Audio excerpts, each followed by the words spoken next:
Então foi conduzido Jesus pelo Espírito Santo ao deserto, para ser tentado pelo diabo. Podeis assentar, irmãos, em nome santo de Jesus. Glória a Deus, graças a Deus. Meus queridos e amados irmãos, o Senhor Jesus Cristo de Nazaré, Ele foi 100% homem, né? Ele viveu aqui em carne, mas também Ele foi 100% Deus, né? Então a importância de nós entender essa palavra. Jesus, Ele viveu muitos e muitos anos no anonimato, né? Sem ser descoberto por ninguém, trabalhando com seu pai, com a sua mãe. Ele esperou o momento certo, né, para que ele viesse iniciar ali o seu ministério. E Jesus inicia o seu ministério, irmãos, buscando a Deus, orando, nos dando um grande exemplo de que o adversário de Jesus, já conhecendo, ia lutar enquanto ele estivesse aqui, esses 3 anos de ministério, era muito sagaz e muito difícil de ser vencido. E Jesus, ele é conduzido ao deserto para ser tentado pelo diabo. Nós precisamos ter muita perseverança na nossa vida.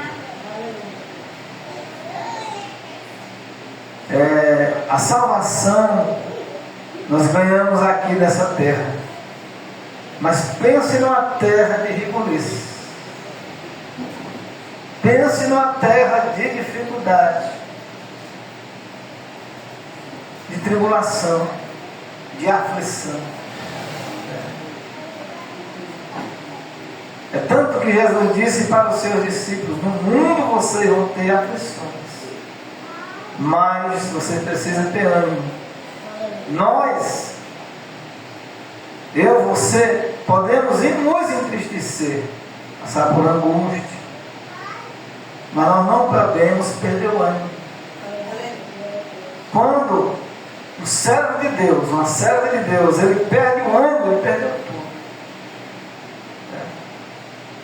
Ele perdeu a graça, ele perdeu a eloquência, ele perdeu a vontade de lutar, de viver.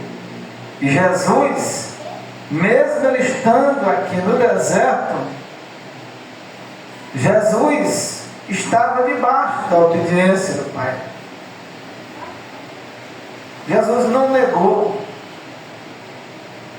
obedecer ao Pai, mas ele obedeceu. Ele poderia muito bem o Pai, ele dizer ao Pai: Pai, eu não preciso ir orar, né? Me revertir da graça, jejuar esse tanto de dia, porque o Senhor é meu Pai, né? Porque o Senhor, eu vim daí do trono, aonde o Senhor está. Mas Jesus, como homem, sofreu as dores que nós sentimos, aflições, agonias, perseguições, decepções, angústias, tudo isso Jesus passou, né? Jesus passou ali por a ânsia da morte, né? Jesus passou pela aflição de ser preso. Por isso que ele disse: lembrai dos presos. Jesus também foi preso, né? O Filho de Deus foi preso. O Filho de Deus foi esbofeteado, esmurrado, cuspido, né? Palavra de zombarias que deixa a pessoa lá embaixo sem ânimo. Tudo isso ele viveu. Mas Jesus ele foi fiel até o fim e fiel de morte de cruz. Ele não negou ali ao Pai. Para quê? Para que eu e você estivéssemos hoje aqui nessa humilde igreja, essa humilde casa, orando, buscando ao Senhor. Nenhum de nós, no início das nossas vidas, imaginaríamos que estaríamos juntos aqui nessa noite, para adorar, para glorificar o nome do Senhor Jesus, por causa da morte dele. A palavra linda que a irmã trouxe, né? A irmã Maria, lá em Atos Apóstolos 16. Né? Paulo foi preso, apanhou muito ali para quê? Para dar vida para outras pessoas. Né? Se tivesse blasfemado ali, jogado no ministério, eu vou servir um Deus desse. Né? Porque ele vivia no bem bom. Ele tinha dificuldade, mas era pouca, quando ele servia ali ao império, né, na religião falsa dele. Ele mandava, ele desmandava, fazia o que ele queria. Mas quando ele passa a ser servo de Jesus Cristo, Jesus disse: tu vai padecer muito por mim, por causa do meu evangelho. Não é só assim com Paulo, não. Conosco também é assim. Tem dias que a carga ela pesa mais. Tem uma banda do corpo que ela pesa mais. Ou seja, o peso da responsabilidade. Para com a placa, para com as paredes pintadas, para com o pastor que é um homem como eu e você, não, para com Deus. Para com o compromisso que nós fizemos. Né? A aliança que nós fizemos para com o nosso Deus. E Ele diz na sua palavra que nós temos que perseverar. Nós temos que estar meditando na sua palavra de dia e de noite. Nós temos que estar perseverando, irmão, porque o nosso aniversário, ele não é de carne e sangue, não são as pessoas. O nosso aniversário, ele é poderoso. Ele não é de carne. O nosso aniversário, ele é espírito, é Satanás. E nós, o ser humano não consegue vencer ele se não estiver com Deus na vida, se não estiver cheio do Espírito Santo. Nós somos de carne, ele é um ser espiritual que domina o mundo, a mente das pessoas, os reinos, os líderes mundiais. Mas se uma pessoa que mora debaixo da ponte, não sei o tanto que é importante, mas é uma pessoa fiel a Deus, morador de rua, que ele pede de comer todo dia nas portas. Mas se ele é crente e ele é fiel a Deus e anda em retidão, o diabo corre dele. Você sabe disso? Louvado seja o nome do Senhor Jesus. A importância de Deus e Jesus está na nossa vida. Voltando aqui para a palavra. Então foi conduzido Jesus pelo Espírito ao deserto para ser tentado pelo diabo. Aleluia. E tendo jejuado 40 dias e 40 noites, depois teve fome. É notório que Jesus teria fome depois de 40 dias, né? De 40 noites. A Bíblia não fala que esse jejum era sem comer e sem beber. A Bíblia não nos deixa claro. Mas segundo muitos homens de Deus, eu não estou dizendo que eu confio neles, que a minha fé está neles, tá entendendo? Mas segundo muitos homens de confiança, que estudaram bastante, né, a respeito desse texto, a importância. E esse jejum, pastor, bebendo água existe. É bíblico também. Né? Lógico, como diz o evangelista, que você, estando jejuando, sem entrar na nossa boca, é diferente. Né? Lógico que nós também, para jejuar, nós temos que estar com a vida nessa linha da cerâmica, em retidão. Senão o jejum não vai bater feio. Né? Ele pode até servir assim, uma coisa de rebolada, sacar alguma coisa. Mas é bom quando a pessoa está em retidão. E você jejuma. Não dizendo para ninguém também. Né? Que a maioria dos pregadores hoje diz para o povo. Eles estão na live, estão na televisão dizendo: olha, venha pela minha fé. Hoje eles estão em jejum o dia todo. Aquilo ali está becando.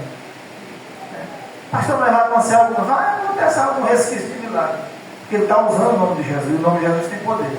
Aleluia. Não é uma besteira. Ela é uma doutrina falsa também. Eu estava numa live dizendo, olha, eu estou não devemos temer. Quantos versículos na Bíblia não tem dizendo assim, não temas? Quando Moisés morreu, o que Deus disse para nós, irmão Francisco? Ele disse, não temas. Assim como eu fui com Moisés, eu serei contigo. Ou seja, a nossa vida não é essa luz aqui. Mas essa luz só vai ser apagada se tiver um transtorno na energia lá fora, um trovão, tiver um curto, que pode acontecer, isso aqui na energia. Ela só vai apagar se tiver um curto, se tiver uma interrupção, ou se alguém for dar um interruptor de ligar. Assim também é a nossa vida. Quem é que governa e interrompe toda a sua vida? Jesus. Aleluia. Pastor, eu estou com uma perna inchada, meu estômago eu estou sentindo cheirando, eu senti uma dor na cabeça que eu pensei que ia morrer essa noite. Mas não temos. Aleluia. Nós não devemos temer, mas nós temos que crer no nome do Senhor Jesus. Só vai acontecer uma partida antes do arrebatamento se for a vontade de Deus, E a vontade de Deus é a maior na nossa vida, louvado seja Deus. Versículo 3, irmãos, diz assim: veja que Jesus, depois de ter jejuado, ele teve fome. Um exemplo, pastor, eu vou jejuar 40 dias, como Jesus jejuou. Será que você suporta? Eu suporto jejuar 40 dias? Nós temos que ter cuidado para nós não fazer sacrifício de tolo. Às vezes você tem um problema de estômago, você vai jejuar, deu 1 hora da tarde, você começou a passar mal, você conhece o seu corpo. Você já disse, Senhor, eu te entrego agora em nome de Jesus. Menino, traz aí uma banda de frango para eu comer agora. É assim, chegando-se a ele, o tentador disse: se tu és o Filho de Deus, manda que estas pedras se tornem pães. Irmãos, depois que eu sirvo a Jesus, sou um homem que tem muitas falhas. Quando a gente não está compreendendo, a gente vai levar tudo normal, tudo que está certo, tudo que está agradando a Deus, mas nós temos que ter o discernimento, louvado seja Deus. E quando Jesus teve fome, irmãos, ele sentiu vontade de comer, e a oferta ela veio para que a fome dele fosse cessada, que ele enchesse o estômago. Mas a proposta Deus tinha para ele. Deus ia enviar os anjos para servir ele assim, mas primeiro o diabo se adiantou primeiro. Lembre-se que na vida de Jesus ele se intrometeu e entrou na frente primeiro. A nossa vida também não vai ser diferente. Não é que a pessoa está com o inimigo na vida dela, não é que a pessoa está usada pelo diabo. Às vezes o inimigo ele usa até uma pessoa que a gente ama.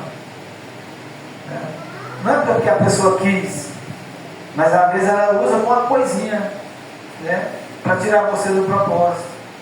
Uma coisa bonita, uma coisa boa, gostosa. Às vezes ali a pessoa não tem intenção, mas pode ser o inimigo usando a pessoa para se adiantar e tirar você do propósito de Deus. E ele, porém, respondendo, disse: está escrito, nem só de pão viverá o homem, mas de toda a palavra que sai da boca de Deus. Amém, meus irmãos? Veja que aquilo não ficou debatendo, muito tempo. Jesus não ficou aqui discutindo muito tempo. Ou seja, o inimigo veio na hora de vulnerabilidade de Jesus. Nosso maior momento de fraqueza. Todos nós temos momentos, não é um momento, são momentos de fraqueza. Jesus teve vários momentos de fraqueza. Pastor, mas ele não estava com 40 dias de jejum, o espírito dele estava tinindo, cheio de fogo. Mas com um homem, com um ser humano que ele foi, Ele estava num momento de fraqueza, não é isso? Com seu corpo debilitado. E foi a hora que o inimigo veio. Nós temos que vigiar, irmãos, e repreender, usando a palavra de Deus, para que o inimigo saia da nossa vida, da nossa família. Louvado seja Deus. Graças a Deus. Então o diabo transportou a cidade santa e colocou sobre o pináculo do templo e disse-lhe: se tu és o Filho de Deus, lança-te daqui abaixo, porque está escrito: aos seus anjos dará ordens a teu respeito, e tomar-te-ão nas mãos, para que nunca tropeces em alguma pedra. Vamos encerrar aqui, irmãos. E disse-lhe: se tu és o Filho de Deus, já foi falado aqui, é isso mesmo. E disse-lhe: se tu és, é o versículo 7, né, irmãos? Também está escrito: não tentarás o Senhor teu Deus. Não podemos tentar o Senhor Deus. Ele disse que nós não devemos enfrentar o mal, né? Se bater numa face, virar a outra face. Se pedir a tua túnica, entregue, né? E assim por diante, diz a palavra de Deus. Novamente transportou o diabo a um monte muito alto e mostrou-lhe todos os reinos do mundo e a sua glória. E disse-lhe: se tudo isto te darei, tudo isto te darei, se prostrado me adorares. Quem tem ouvidos, quem tem entendimento, quem tem raciocínio, que é fácil para pegar o que o Espírito diz às igrejas. Amém? Versículo de número 10. Então disse-lhe Jesus: vai-te, Satanás, porque está escrito: ao Senhor teu Deus adorarás, e só a Ele servirás. Foi o que ele disse? Jesus disse o que? No versículo 10. Então disse-lhe Jesus: vai-te, Satanás. Amém, irmãos? Parecia que Deus não ia chegar onde Jesus, né? Que não ia chegar ao socorro. O socorro de Deus, às vezes, irmão, tem vezes que Deus opera, você ora a Deus na mesma hora, né? Olha, fulano está curado. Olha, fulano recebeu isso ontem, nós oramos domingo. Ó, pastor, hoje segunda-feira já recebi. Que bênção, que milagre. Que Deus nos abençoe em Cristo Jesus.